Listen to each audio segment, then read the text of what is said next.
Kaunist keskhommikut, head raadiokuulajad ja vaatajad YouTube'is. Täna on stuudios Keskerakonna esimees Mihhail Kõlvart ja Keskerakonna fraktsiooni esimees Riigikogus Lauri Laats, mina saatejuhina Janek Mägi. Ja millest me täna ikka räägime? Loomulikult me räägime presidendi valimistest, sest see on Eestis kõige kuumem teema olnud mitu kuud, ma ütleks nii. Ja viimased sündmused ütlevad, et Isamaa toetab Riigikogus Ülle Madiset, mis oli mõnevõrra üllatus. Mihhail, kas see tähendab, et president on sisuliselt valitud? Vaata, sa alustasid sellest, et see on praegu Eestis kõige kuumem teema. Aga samas inimesed tunnevad, et presidendi valimised ei ole Eesti inimestega seotud protsess.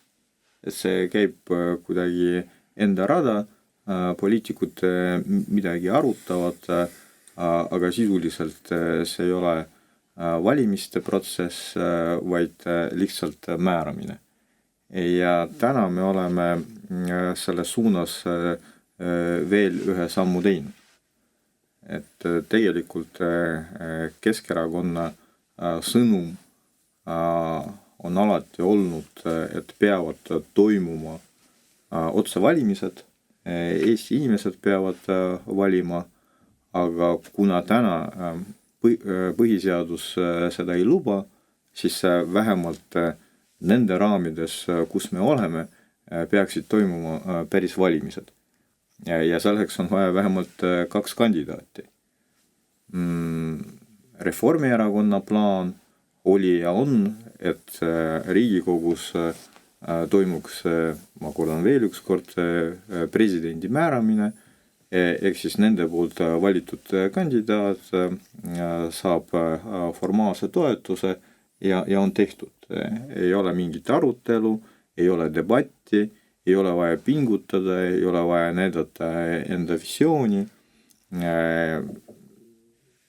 Tegelikult meil on praegu kandidaat, keda soovitakse määrata, kes alguses peale andis märku, et tegelikult eriti ei soovi, aga kui talle tagatakse mitte ainult võimaluse, vaid ka vajaliku toetuse, siis miks mitte? Mina tahaks näha presidenti, kellel on missioonitunne, kes saaks tõepoolest tuua midagi rohkemat, kui seda praegu poliitikud on võimelised pakkuma. Sisulisi lahendusi, ühendamise sõnumeid ja selleks peab olema tõepoolest nii sisuline ressurss kui ka missioonitunne.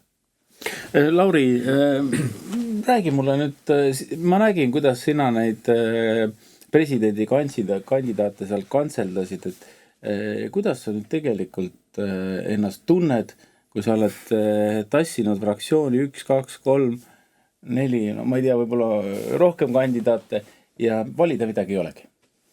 Tead, ma arvan, et alustus sellest, et mida Mihhail ka ütles, et sina pöörasid tähelepanu kõige kuumem teema. Ma arvan, et ma olen täiesti päri Mihhailiga, et rahva jaoks see ei ole kuum teema. Rahva jaoks on igapäevane toimetulek on kõige olulisem teema. Ja kui käia ringi ka erinevates linnaosades, siis ma olen tihti peale kohtanud inimesi, kes on küsinud lihtsalt Lauri, aga mis seal presidendiga toimub, et kes need täpselt kandidaadid on ja millal need valimised toimuvad. Tegelikult on päris kauged kogu sellest protsessist, see on kurb.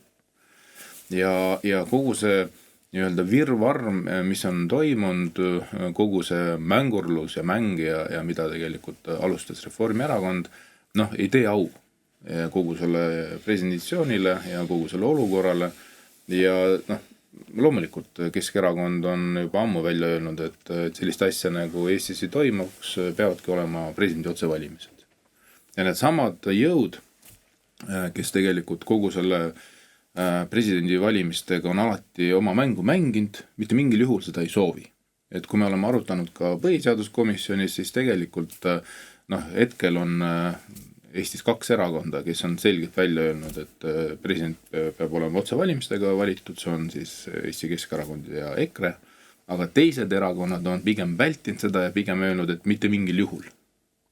Ja see tähendab seda, et tegelikult nad tahavadki valida endale meelepärase presidendi, mitte siis rahva poolt valitud presidendi, kes oleks siis ka vastavalt rahva poolehoiu saanud läbi debattide, läbi arutelu, mida tegelikult me tahtsime saavutada selle mudeli juures.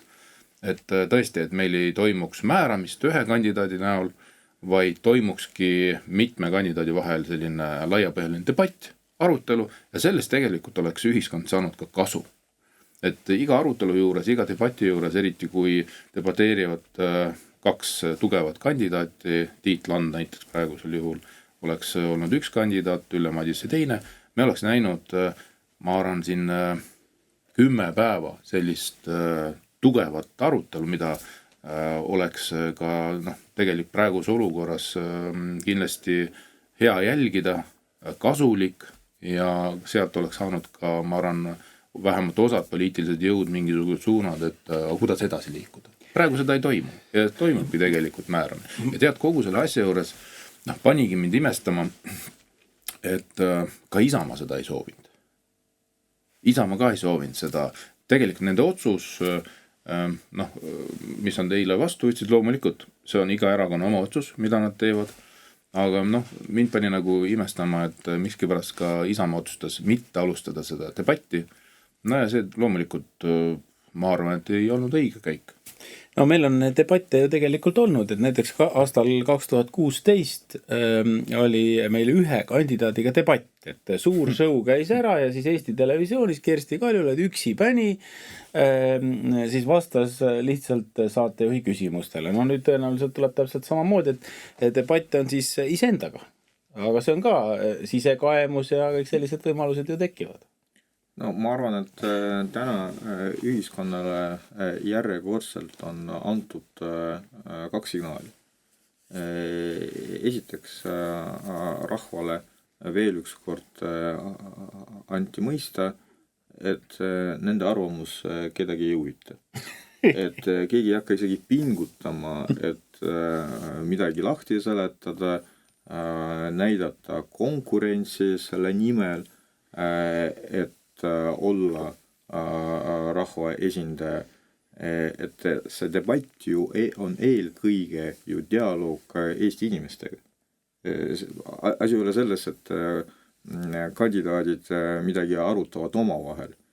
See on eelkõige sõnum ja sõnumid inimestele, kes annavad tagasisidet, sealhulgas ka Riigikogu liikmetele. Ja praegu on antud lihtne signaal, et teil pole asja selles protsessis. Ja teine signaal on antud ka potentsiaalsetele kandidaadidele. Et üheks suureks probleemiks täna poliitikas on ka see, et suurema potentsiaaliga inimesed ei soovi poliitikasse tulla. Et nagu milleks? Et kui sul on olemas mingi potentsiaal, mida saad realiseerida ükskõik millises valdkonnas, sa ei tule poliitikasse. Ja nüüd potentsiaalsed presidendikandidaadid said praegu sõnumi, et asi ei olegi selles, et see konkurents võib olla ebaõiglane, vaid konkurentsi lihtsalt ei ole. Minu arust juhtus selline asi, et kõik need kandidaadid, kes olid, Indrek Laul, Riho Ühtigi, Maive Rute, kas ma nüüd jätsin kedagi mainimata? Hannes Hanso, kes ise kuidagi ütlesid, Tiit Land, kes ise kuidagi ütlesid, et ma olen valmis seda kaaluma, mõtlema, et need tegelikult naeruvääristati meedia poolt. Ja naeruvääristati niimoodi, et korraks siis küsiti, mis mees sa siis selline oled? Kas sa tantsida oskad, kas sa laulda oskad? Ei oskagi, eks ole. Sina oskad ainult inglise keelt. No sellest meil on vähe. Ja siis ühel hetkel, kui oli kogu see aur sealt välja lastud ja inimesed nagu tühjaks imetud, siis tegelikult tänasel hetkel juba nädal aega me ei kuule enam kellegist midagi, et nad on nagu täiesti nagu maas. ja siin on veel selline nagu huvitav küsimus, et kas nad siis olid rumalad inimesed, et nad üldse olid nõus mängus osalema. Ma ei ütle isegi, et presidendiks saama, aga mängus osalema. Sest Ameerikas on ikkagi nii, võib-olla Indrek Laul sellele isegi mõtles, et kui sa oled juba kandidaat olnud, siis sa oled juba kedagi, siis sa oled juba ikkagi midagi teinud. Tead, vaata, esiteks ma arvan, et inimesed on julged ja ausad, et nad julgesid välja tulla antud olukorras, sellepärast, et kogu see nii-öelda poliitiline nii-öelda selline olukord, mis on tekkinud juba pikemat aega presidendi valimiste ümber, et on tegelikult nende inimeste sellist entusiasmi ju alandanud. Mida ma tahan öelda on see, et üks pilt, mis avaneb meedias, et need inimesed, kes tõesti ütlesid, et ma soovin kandideerida, aga ma arvan, päris suur hulk inimesi, väärikad inimesi, kes oleks võinud ka öelda jah, ma tahan ka siis seda debatis osaleda, need ütlesid juba algfaasis ei ja ei tulnudki välja. Just seetõttu, et ei muutuks kogu see nii-öelda olukord nende jaoks naeruväärseks ja see ongi see... Nad said kinnituse, et see oligi õige otsus. Ja nad said praegu kinnituse, et see oligi õige otsus. See on see probleem, see on süsteemi probleem, mis kogu aeg süveneb aastast aastasse iga presidendi valimisega. Ja võib juhtuda ka nii, et peale järgmist presidenti võib-olla on meil üldse nulliring, võib-olla siis tõesti tekib selline olukord, et poliitikud lähevad kelle juurde ja paluvad, et Lauri, mul on lahendus olemas. Mul on lahendus olemas. Kõik kirjutavad oma nimed sedelid peale ja tõmbame loosi. Et Riigikogu esimees tõmbab loosi, vaatab, mis nimi seal peal on ja kuna meid liiga palju ei ole kahjuks, ainult 1 300 000, siis ei oleks ka väga keeruline protsess. Ja seda saab ju teha ka elektrooniliselt. Me teame ju, et meil on ju e-hääletus ja meil võiks olla ka e-valimised ja... vaata, aga siis juhtubki nii, nagu praegu juhtus, et tegelikult me näeme, kuidas realiseeritakse Reformierakonna protsessi. Ehk siis nad tegelikult seda oli teada algusest peale, et Reformierakonnal on kandidaat, keda nad soovivad peale suruda ja kõik muu oli tegelikult mäng. Ka see, et ma ei tea, et ma võib-olla ei tahagi, et küll ma tahan, aga siis peab olema suur enamus, kes mind toetab ja siis suurest enamusest sai 21 allkirja, et kõik see jutt, mis käis, oli lihtsalt kommunikatsiooniprotsess. Ja nüüd me peame tunnistama, et Reformierakond, olles tegelikult kriisis, sai hapniku endale päris korralikult, sest nemad saavad öelda, et nemad valisid, määrasid presidenti ja see niimoodi täna tõenäoliselt ka juhtub. Aga mitte ainult presidenti, kui praegusest õiguskantslerist saab president, siis see tähendab, et nad jõuavad veel valida ka kedagi, kelle saab õiguskantsler. Ehk siis Reformierakonna president ja Reformierakonna õiguskantsler jäävad järgmiseks perioodiks. Samamoodi, nagu nad praegu kiirustavad sellega, et valida uusi nõukogu liikmeid ERR-is selleks, et jääks veel ka nende siis ERR-i juhatuse esimees. Ja Reformierakond ei olnud eriti edukas majanduse arendamises, pehmelt öeldes. Aga nad on väga edukad isegi viimaste kuude jooksul selleks, et määrata enda inimesi. Mina Mihhail Sasuga üldse nõus olla, et Reformierakond on olnud erakordselt edukas Eesti majanduse edendamisel. Täiesti tühjana seisnud Tartu vangla saab kohe inimesi täis. Me lahendame ära ka selle iibe probleemi üsna kiiresti, sellepärast, et kui sa saad järsku 600 inimest, no nad ikkagi söövad Eesti toitu, tarbivad meie elektrit. Aga kus sa tead, et nad Eesti toitu söövad? Äkki nad tellivad Rootsist endale meile pärast midagi, et sellepärast et nendel on ju nii suured eelised siin. Lähme korraks tõsiseks, me igaks juhuks ütleb, mõni võib-olla ei saa naljast aru või irooniast, et lähme korraks tõsiseks. No me vahetame teemat, presidenti te valite ära, teie saate otsustada. Määrame. No teie määrate, jah. Ikkagi mitte meie. Mitte meie. Olgu, Reformierakond määrab ära. No sellest me saame veel siin järgmine ja ülejärgmine nädal kindlasti rääkida, aga arutame korra nüüd tõsiselt seda, et miks eestlased on nii vastu sellele, et meie tühjalt seisva, et see vanglasse ei tohi panna Rootsi vange.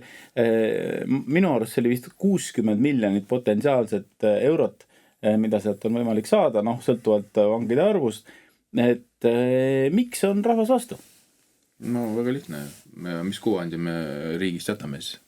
Et kui me hakkame siin võõrvange majutama, et ma saan aru, et sellega kasvab meil eksport ja turism tuleb juurde, et igal juhul ta läheb ju sinna alla. Vanglaturism. Ja vanglaturism. Meil on nagu täna 1. aprilli saade. See ongi vaata see pikk plaan, mis oli nagu Eesti 200-l, et kuidas edendada majandus. Eksport kindlasti mingi 0,001% võrra kasvab, sellepärast, et turism käib ju sinna ekspordi alla. Aga eksport või vangide import. Ühes küljest nagu importitakse vange, aga eksport tootena ta nagu majanduses nagu väljendab. Nüüd siis... Ja, ei, räägi. Aga teine pool on see, et heade mõtete linna pannakse meil head inimesed jutumärkides. Ja kui me esialgu vaatame, et mis oli siis vähemalt ka Eesti Ekspressis ilmus lugu, et mis vange siis Rootsi pool tahtis meile saata. Vägistajad, narkomaane, sarimõrvareid ja siis nüüd Eesti pool eksponeerib, aga vaadake, meie ütlesime nendele ei. Et see oleks nagu mingi positiivne uudis. Vaadake, me oleme kangelased, nemad tahtsid saata meile, aga meie valitsus ütlesime ei sellele. Teate, see on nagu traagikomöödia. Aga võib-olla on hea, et nad Lähis-Idale seda pakkumist ei teinud näiteks seal Iraanile, Iraagile. Et antakse sinna ära. Ei, et sealt nemad saadaksid oma vangi ka meile, sellepärast, et see oleks ju hea äri.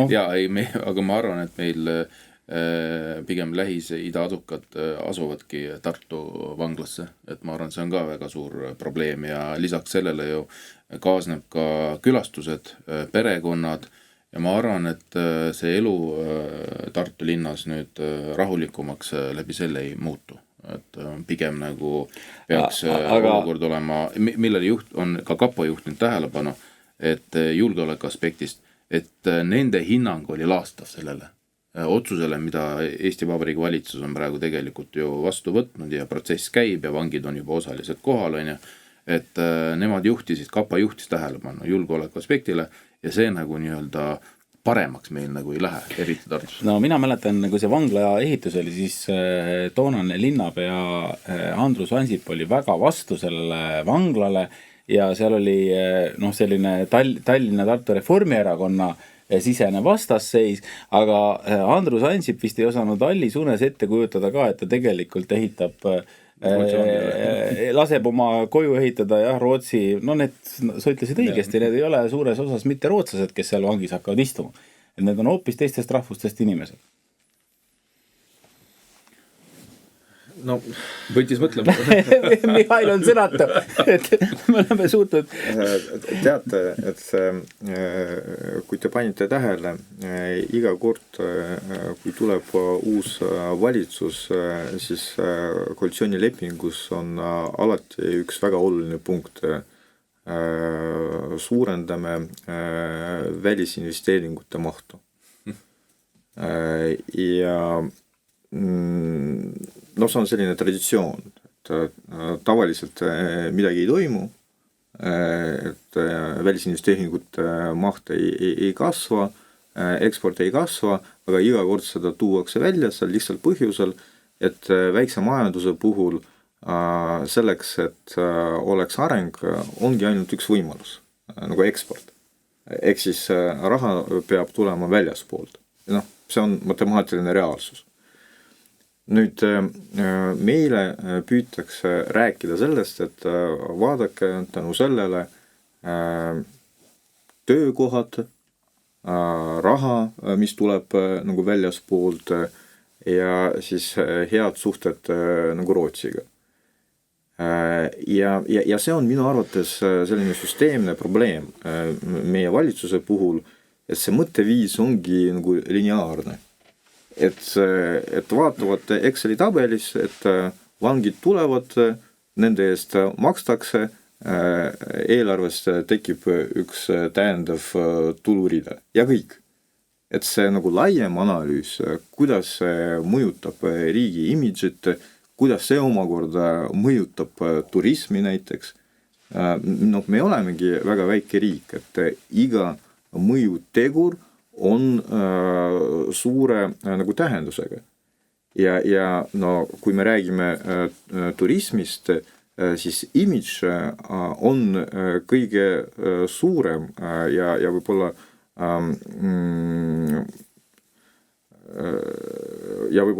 kõige ka mõjusam tegur selleks, et tuleviku perspektiivis rääkida sellest, et noh, turiste on vaja selleks, et majandust arendada. Ja no, see mõtteviis kahjuks puudub, et selliste asjadega saab tegelikult palju rohkem nagu kaotada. Absoluutselt nõus. Ja teine aspekt, et no mulle tundub, et kõik see kommunikatsioon, mis käis nagu selle ümber, et kui innovatiivne ja tore lahendus see on, see juba oli absurdne. Ma isegi võib-olla kuidagi saaks aru, et kui seda keegi püüaks kommunikeerida sellisel viisil, et nagu Rootsi on meie hea partner, on meie liitlane, et nemad meid aitavad nagu teistmoodi, aga nüüd nad pöördusid meie poole, et raskel hetkel tuleb nagu aidata, siis no vähemalt kommunikatsiooni poolest see oleks kuidagi nagu arusaadav. Aga täna, noh, mulle tundub, et see ei ole ka rahalises plaanis plussiga projekt, kui me räägime pikemast perspektiivist ja kui me saame aru, et riigi kaubamärk, riigi imidž on ka majanduse osa, see ka maksab. Ja see on kahjustatud praegu. Aga vaata, üks osa, mis sa jätsid rääkimata, on see, et tegelikult nii Päästeamet, kogu see nii-öelda siseministeeriumi valdkonna ja kõik nende allasutused on tegelikult vähemalt, kes on käinud meie fraktsioonis, on just nimelt kurtnud ja pööranud tähelepanu sellele, et seesama Rootsi vangide olukord võtab ära tööjõuturult tööjõud, mis on neile eelkõige vajalik ja miks pärast on seetõttu, et seal Rootsi vangide ülalpidamise eest makstakse vangidele rohkem või valvuritele rohkem palka. See tähendab seda, et ja meil inimressurss on ju piiratud, nagu me teame. Et kui sa ühest valdkonnas viid teise ära, siis tegelikult meie inimene, kes igapäevaselt vajab päästmist, kes vajab ravi, kes vajab ka teisi teenuseid, noh, et jääb see olukord vajaka. Et see on see, mida tegelikult on pööranud nii PPA direktor tähelepanu, Päästeameti direktor tähelepanu, et nende jaoks on tegelikult see väga suur probleem, mis sellega kaasneb. No mehed, minu arust oli kogu selle protsessi taga mõttelaiskus. Ja mina olen isiklikult Soomes ööbinud hotellis, mis on vanglasse tehtud, Katajanokas Helsingis kõigile soovitan, seal istus kinni ka Risto Rüdi, Soome president 40ndatel aastatel. Ja minu arust oleks võinud Tartusse teha sinna hotelli. Selles mõttes, et ma arvan, seal oleks konverentse korraldada, väga huvitav keskkond, sest noh, ma saan aru, et kinnisvara tühjalt seista ei saa, või siis ka koolimaja, noh, koole meil on vähe, eks ole, aga noh, oleks võib-olla mõne teise funktsiooni sellele hoonele võinud leida. No selles mõttes sinu loogika on ju õige, et kuidas mõõdetakse turismi nagu arengut ja siis mõju majandusele ööde arvuga. Et mida rohkem turistid ööbivad riigis, noh, seda suurem on ka majandusefekt. ja kujuta endale ette, mitu ööd iga vang sööbib meie riigis. See on nagu väga efektiivne meede, et turismi arendada, kui sinu nagu loogikast nagu lähtuda. Aga kui rääkida nagu tõsiselt, et tegelikult see Lauri mõte võib-olla ongi kõige olulisem, et täna on riivatud Eesti inimeste turvatunne. Ja see ei ole emotsioon, see on ka sisuliselt riivatud. Ja nagu jällegi inimestele anti mõista, et teie turvalisus ja teie turvatunne kedagi ei huvita. See on muidugi minu arust kõik õige, mida te räägite, aga ma küsiks veel selle teema kokkuvõtmiseks, et kas te päriselt ka usute, et kui tuleb uus valitsus, te olete valitsuses, et te suudate neid kokkuleppeid muuta? Sest siin uudistes käis läbi, et vähemalt 12 kuud tuleb ette teatada lepingu lõpetamisest, et kas päriselt ka tekib selline konsensus, kas te usute seda? No see muidugi sõltub koalitsiooni koosseisust. No ütleme niimoodi, et kas Keskerakond seisab selle eest, kui te uude valitsusse kuulute? Keskerakond seisab selle eest, aga kõik oleneb partneritest ja partnerite meeleolud tihtipeale muutuvad, nagu me oleme siin ka lähiajal ega sa millegile ei vihja? Ei, ma ei taha millegile vihjata. Aga erinevad teistest poliitilistest jõududest, kui Keskerakond sõna annab, siis Keskerakond ka sõna peab. Ja lõpetame nüüd selle vangide teema vahelduseks ära, aga homme, kallid kuulajad ja vaatajad, on ju loomulikult Eesti iseseisvuse taastamise päev ja Mihhail, Lauri, kuidas te seda päeva tähistate? Ma saan aru, et päev lõpeb roosiaias, kas ta algab sama roosiliselt? No ikka, kui sa juba ärkad üles, siis ta algab ju roosiliselt, et see on ju väga positiivne, kui sa juba saad jalad alla. Kas see ikkagi iga päev ei juhtu? No võib ühel päeval mitte juhtuda, aga siis niimoodi on. Aga jah, ma arvan, et päev tuleb huvitav, on ju väga palju erinevaid üritusi, lipuhiskamine, mälestamine, 20. augusti klubi üritus ja loomulikult roosiaia üritus, et tuleb selline huvitav, pidulik, meeleolukas päev ja eks iga pere ju tähistab seda päeva erinevalt ja on peetud traditsioonis kinni ja loomulikult seda päeva tulebki väärikalt tähistada, see on oluline päev meie ajaloos ja seda ei tohi unustada ja loomulikult tuleb ka meenutada neid inimesi, kes meil selle iseseisvuse taas tõid ja kätte mängisid ja eks ta oli keeruline aeg sel ajal kogu see protsess vaadatuna ja ma arvan, et kõik need inimesed, kes osalesid selles protsessis, väärivad tunnustamist ja mälestamist. Mihhail? No ma arvan, et on väga oluline, et meil kõigil oleks üks arusaam, et lõppkokkuvõttes meie riik oleme meie. Meie ja meie lapsed. Ja meist sõltub. Loomulikult poliitikud, eriti opositsioonipoliitikud on kriitilised, et valitsus ei meeldi, protsessid ei rahulda, aga meie väikses riigis me saame olla edukad, aga ka rõõmsad juhul, kui meil on esiteks arusaam, et igast inimesest sõltub meie tulevik ja teine, et me suudame teha asju koos. Ja siis me kindlasti saame hakkama. Aga ma kasutan võimalust, et homme taas iseseisvumise päeval lauluväljakul hakkab toimuma üks suur üritus, perepäev.